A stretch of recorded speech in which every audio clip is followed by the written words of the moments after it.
To remove a OneControl touch panel, you must first use a small Phillips screwdriver to remove the two screws at the bottom of the touchpad.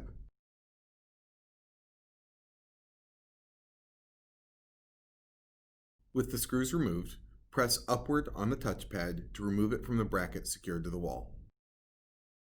With the touch panel removed from the wall, there will be 2 to 3 wire harnesses on the back of the touchpad that will need to be swapped over to the new touchpad. Ensure that they do not fall behind the wall when removing them.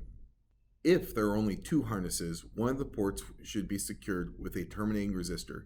Transfer this CAN bus terminating resistor over to the new touch panel. Reconnect your wire harnesses to your new touch panel. If the power harness has power, you should see the touch panel react.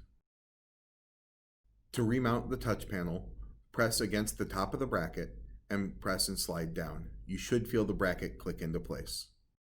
Once you feel the touch panel click into place, re-secure your screws at the bottom of the touchpad to reconnect it to the bracket and ensure it does not pop out.